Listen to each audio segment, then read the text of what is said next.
La identidad de Jack el Destripador, el asesino de East End de Londres en el año de 1888, sigue siendo un misterio que alimenta todo tipo de teorías más de un siglo después. De hecho, a pesar de haber transcurrido más de un siglo, los investigadores siguen intentando descubrir al asesino con las técnicas de ciencia criminal más adelantadas que existen. Fue a finales del siglo XIX en Inglaterra, cuando era la más poderosa de las naciones de la Tierra y Londres la mayor ciudad del mundo. Eso era algo que cualquier viajero podía intuir de una mirada. Las torres del Parlamento de Westminster se alzaban orgullosas para hablar del dominio político británico, del mismo modo que los bancos de City controlaban el comercio internacional, mientras que el Times da cuenta de las diversiones de los aristócratas, y desde el Palacio de Buckingham la reina Victoria corona la edad de mayor brillo y poder de la historia de Inglaterra. Pero no todo es brillo en aquella Inglaterra, y para comprobarlo no hace falta más de irse a las minas de carbón o a los satánicos telares de Manchester. A muy poca distancia de las elegancias del West End todavía existe en Londres una zona inexplorada como Tombuctú. Es el East End, y dentro del East End, Whitechapel es el lugar donde la miseria toca fondo. Hablamos de un dedalo de callejas, inundadas por las emanaciones malolientes del Támesis, de unos bajos fondos donde las enfermedades, el alcoholismo y la mala vida causan estragos entre sus 80.000 almas. Un barrio cuyas casas hacinadas aparecen inclinarse amenazadoramente sobre quien reúne el valor para pararse a su sombra. Whitechapel es el Londres que el resto de Londres no quiere ver, pero en el otoño de 1888, toda Inglaterra terminaría por volver los ojos a este barrio, ya que Whitechapel iba a ser el siniestro escenario de los crímenes de Jack el Destripador. Es posible que Jack el Destripador no fuera el mortífero de los asesinos, a cambio bien puede ser de los más crueles, y sin duda es el más famoso de todos ellos. ¿Será que su nombre todavía nos evoca a ese miedo que solo puede provocar unos pasos en la oscuridad? El resplandor de un súbito cuchillo en la calle solitaria. ¿Será que algunos criminales nunca fueron capturados? Pero él tuvo que ponérsele un alias, ya que ni siquiera se capturó su identidad. Los crímenes de Whitechapel conmovieron los cimientos bienestantes de la sociedad victoriana y desvelaron la existencia de una Gran Bretaña distinta, humillada y pobre. Sin embargo, estas explicaciones no bastan para aclarar por qué más de 100 años después la figura del Destripador se ha convertido en leyenda, por qué siguen apareciendo libros y más libros en torno a sus crímenes, por qué hay revistas especializadas en estudiar su perfil o por qué las investigaciones han llegado incluso a dar nombre a una materia, la riperología, a medio camino entre la ciencia y la mera especulación. La respuesta es muy sencilla. Si Jack el Destripador hubiese sido apresado, hace mucho que nos hubiera dejado de interesar. Pero ocurre que tanto tiempo después, lo que sabemos de él es en esencia lo mismo que se sabía en su tiempo, o sea, nada. Absolutamente nada. Por eso nadie debe de extrañarle que de tantos misterios como rodean al Destripador, cada pocos meses aparezcan puntualmente nuevas hipótesis sobre su identidad. Lo único que se llega a saber de Jack el Destripador, por obvio que suene, es que mató, pero ni siquiera hay consenso en torno al número de sus víctimas. No en vano sus asesinatos son tan solo una parte de los 11 crímenes de Whitechapel que tuvieron lugar en la época, y aun cuando las fuentes oscilen a la hora de dar una cuenta de su actividad criminal, los investigadores más refutados limitan a 5 sus víctimas. Se trata de Mary Ann Nichols, Annie Chapman, Elizabeth Stride, Catherine Edwards y Mary Jane Kelly. También se ha acotado temporalmente la actuación del monstruo de finales de agosto a mediados de noviembre, ya que el Destripador asesinó durante apenas 70 días, tal y como iba a escribir el detective Reed, uno de los más sagaces de los que siguieron el caso. Estos son los únicos hechos comprobados. Todos los crímenes se cometieron tras el cierre de los bares. Todas las víctimas eran de la misma clase, la más baja entre las bajas, y vivían no más lejos de 4 millas una de las otras. Todas además fueron muertas del mismo modo.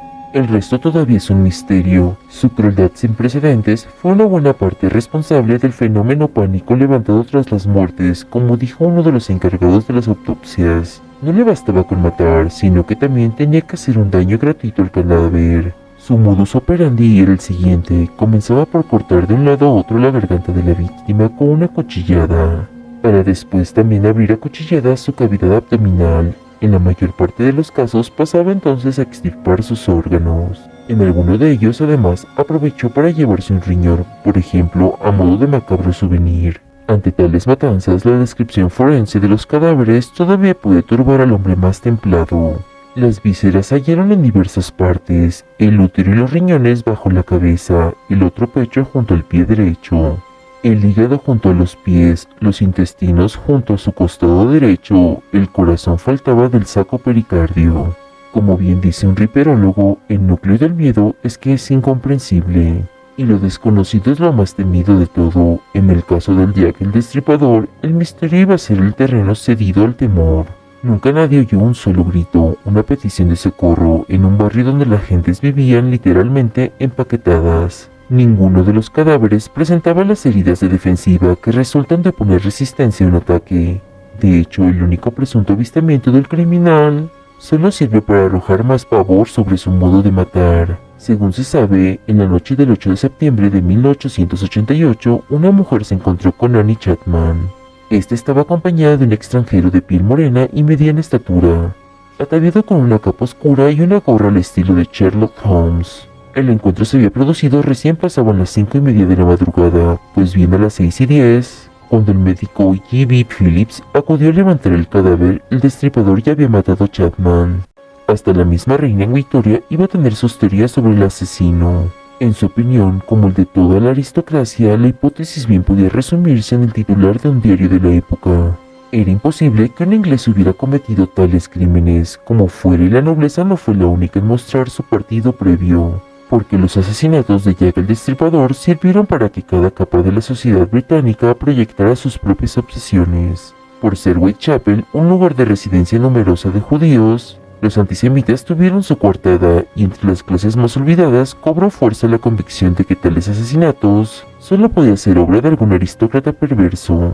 Los intelectuales de la época también tomaron partido. Para el dramaturgo George Bernard Shaw, los crímenes buscaban ante todo denunciar las penosas condiciones del East End, y hasta las sesiones espiritistas, tan en boga en Londres del entonces, ofrecían sus dudosas conjeturas para la búsqueda y captura del asesino.